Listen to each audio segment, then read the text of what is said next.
there's her title. And thank you, Caroline. Great. Thank you very much, Ken. Thanks for the opportunity to present here today and the introduction.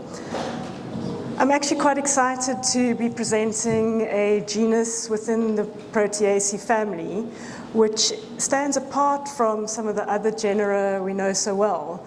The bold and robust genera such as Leucospermum, Leucodendron, and Protea.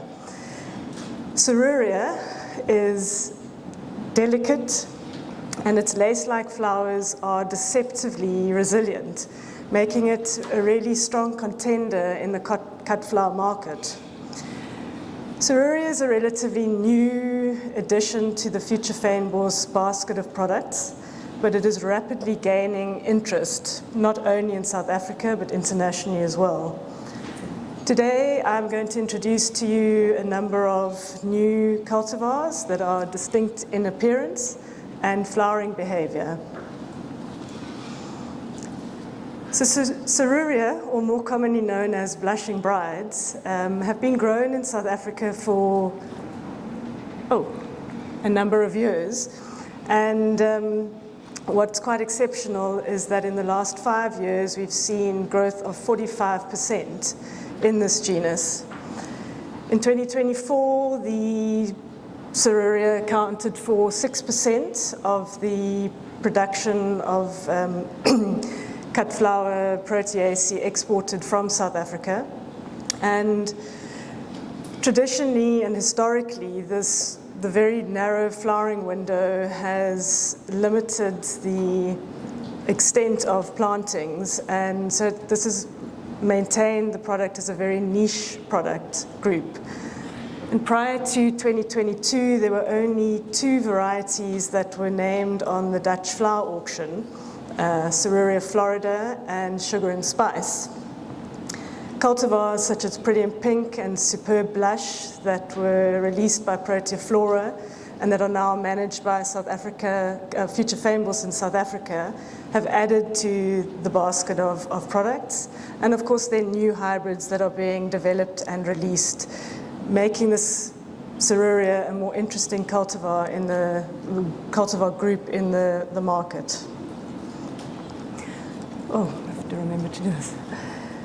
So Future Fynbos' breeding and selection program of Serruria, we aim to provide cut flower varieties that are early, mid, and late season that are distinct in appearance.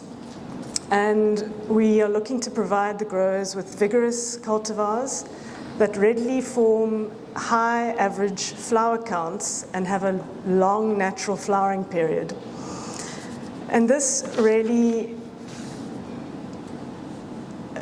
approach benefits the growers. And here we have a very happy, how do I go backwards? Sorry. Here we have a very happy grower, so it benefits our growers and the markets, making Serruria a more commercially viable cut flower. So we evaluated 7 different cultivars in 2023. Their morphological traits were documented: the color of the flowers, the cluster type, the peduncle length, the flower production per cluster, and the inflorescence diameter. Flowering times were taken over a period of 5 years, from 2020 to 2024, and this was from commercial productions from 3 farms in South Africa in the Western Cape, and commercial practices were carried out on these farms. So of the seven cultivars that we evaluated, 5 were pinks and 2 are whites. So here we have the 5 different cultivars: Ayoba Satin Star, Ayoba Pretty in Pink, Ayoba Morning Star, Ayoba Evening Star, and Ayoba Shooting Star. So each one of these has a different characteristic. We looked at the flower size. We've got Ayoba Satin Star and Ayoba Pretty in Pink, which have a medium-sized flower, and then the Yoba Morning Star and the Yoba Evening Star falling into medium to large sized flower. And the Yoba Shooting Star is our smallest flower. Then what we also looked at was grouping the varieties into the flowering cluster. So we have the loose cluster group with a Yoba Satin Star and a Yoba Pretty in Pink falling into this group. And the reason we classify them as loose is that they have a longer peduncle length. So the flowering stem tends to droop a little bit more, whereas the compact clusters have a much shorter peduncle length. So we have a very nice compact cluster. And here, again, it's because of the shortened peduncle length. The average number of flowers per cluster is pretty similar across varieties, between 5 and 7 flowers per stem.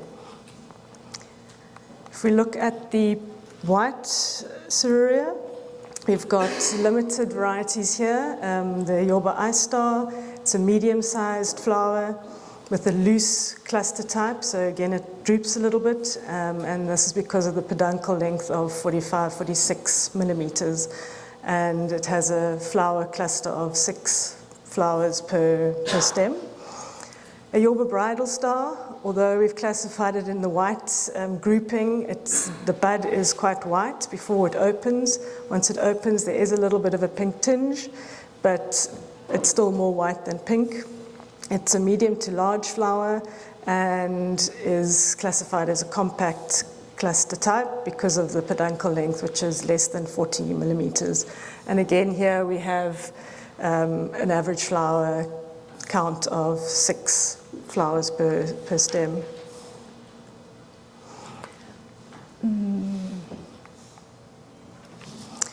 If we move on to the flowering times, we have 2 early varieties, the Yoba Satin Star and the Yoba Morning Star. So here we have flowering percentage on the y-axis, and on the x-axis the number of the week number. Just keep in mind this is Southern Hemisphere weeks.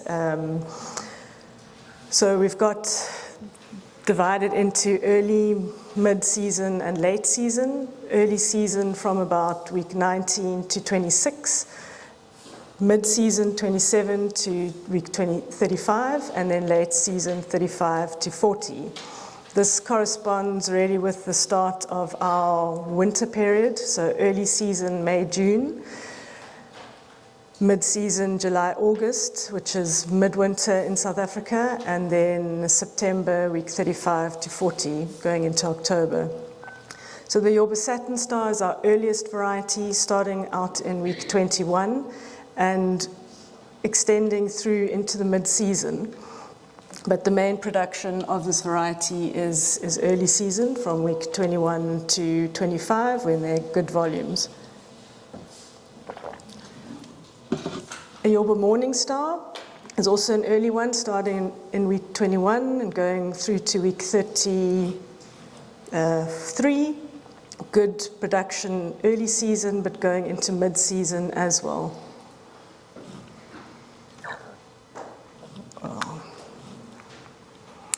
Right, and then we have Yoba Pretty in Pink, which has a very nice long season, starting in week 23 and going right through to week 40, with main production mid-season.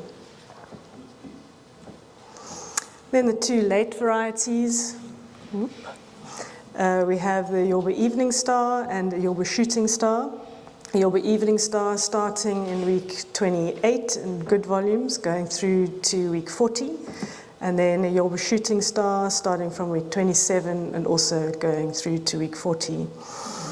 So although these varieties start sort of more mid-season, they can extend right into late season as well.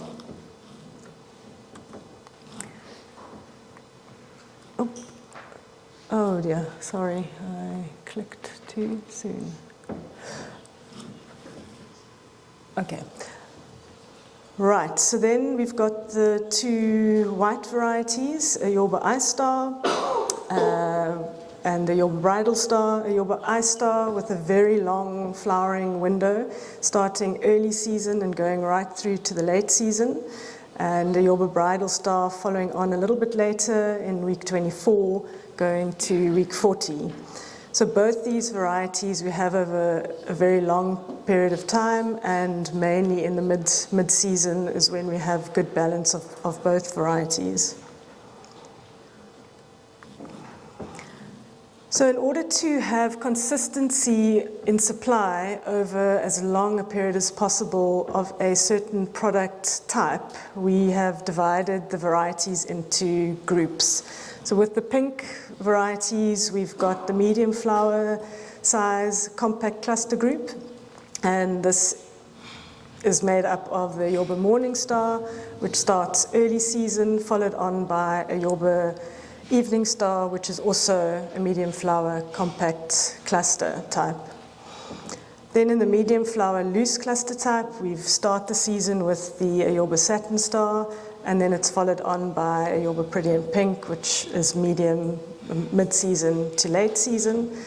And then our very unique, vibrant pink Serruria, which with the smallest flower, and compact cluster being the Yorba Shooting Star.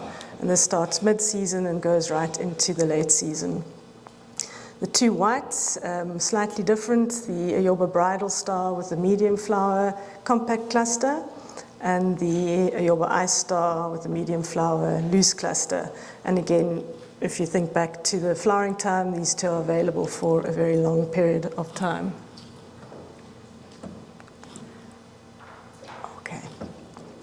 So standardized pack rates are quite important for marketability, and with the Serruria we've divided them obviously into the pink and the white.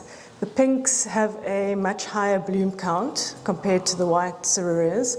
So we have in the pinks a 2 to 5 bloom, 6 to 9 and 10 plus bloom count, whereas in the whites we have 2 to 5, 4 to 5 and a 6 plus bloom count.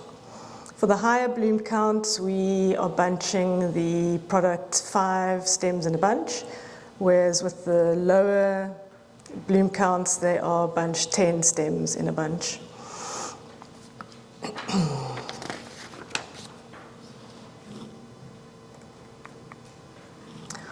All right. So in conclusion, the season availability can really be broken down into key production phases. We have the early season production, May to June, and here we need to really maximize the early flowering to supply limited availability. And the two varieties we have here to work with are the Yorba Morningstar and a Yorba Satin Star. And we have the ability to choose different production areas in South Africa to try and maximize early production and late production as well, depending on the areas that are chosen. We can also use a pinching technique to delay flowering, to push it into the late season. Mid-season is really our peak production, where you see we've got most of the varieties overlapping a little bit. A Yorba Pretty in Pink, which is a substantial mid-season product. A Yorba Evening Star starting, and then good production of the two white varieties. So here in the mid-season, we really have to fine-tune the production to ensure optimal sales distribution. The late season production, September to October, here we've got the tail end of a Yorba Pretty in Pink, a Yorba Evening Star, and a Yorba Shooting Star, and then the two whites as well. And we can pinch to extend the flowering time into slightly later, but we have to be mindful of the regrowth period, because the later you crop, the less time you have to regrow for the next season.